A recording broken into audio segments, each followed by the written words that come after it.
Para sa bawat Pilipino. Alam ko na buo ang galit ninyo sa akin ngayon. Nauunawaan ko rin kung bakit. Lalo na at malaki ang halagang nakataya. Pero bago kayo humusga, hayaan ninyong ipaliwanag ko ang buong katotohanan. Matagal akong hindi nagsalita dahil may direktang utos sa akin. Huwag nang bumalik ng Pilipinas at manahimik na lamang. Umalis ako noong July 19, 2025 para sa aking medical check-up. Nakaplanong bumalik pagkatapos ng SONA ni Pangulo. Pero habang papauwi na ako, tinawagan ako ni dating Speaker Martin Romualdez at sinabihan, "Stay out of the country. You will be well taken care of as instructed by the President." Noon naniniwala pa ako sa kanila, kaya't hindi ako bumalik.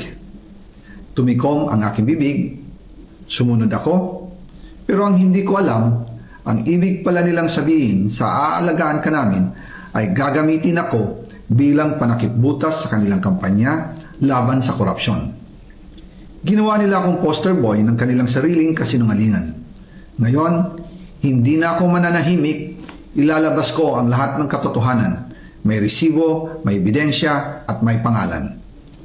Nagsimula ito nung tumawag si Sekmina Pangandaman sa akin nung nag-umpisa ang BICAM process last year, 2024. Ang sabi niya, katatapos lang ng meeting nila ni Pangulo at may instructions na mag-insert o magpasok ng 100 billion worth of projects sa BICAM.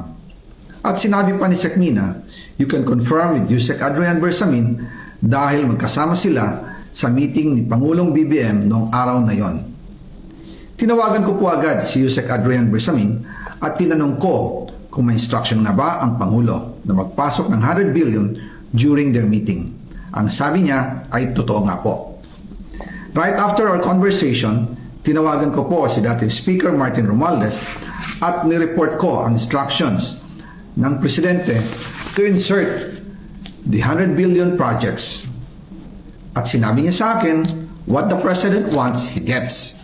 After ng ilang araw, nag-set po ng meeting si Sekmina Pangandaman at Yusek Adrian Bersamin sa amin ni dating Speaker Martin Romualdez sa Aguado Building in front of Gate 4 ng Malacanang at nandoon din po si Yusek Jojo Cadiz.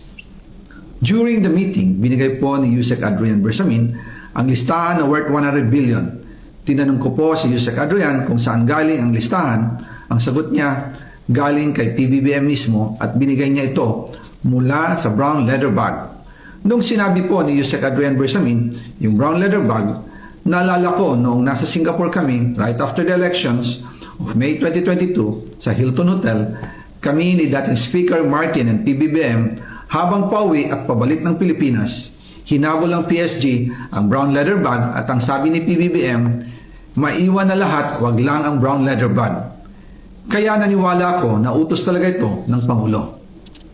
Pagkatapos ng ilang araw, I informed sina dating Speaker Martin Romualdez, Sekmina Pangandaman, Yusek Adrian Bersamin, and Yusek Jojo Cadiz na kung pwede 50 billion lang ang ipasok sa program funds dahil sobra ang DPWH funds versus sa DepEd. In practice, hindi pwede na mas malaki ang budget ng DPWH kaysa edukasyon.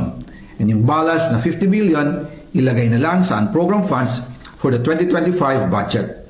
Dahil Office of the President din ang nagre-release ng lahat ng unprogrammed funds.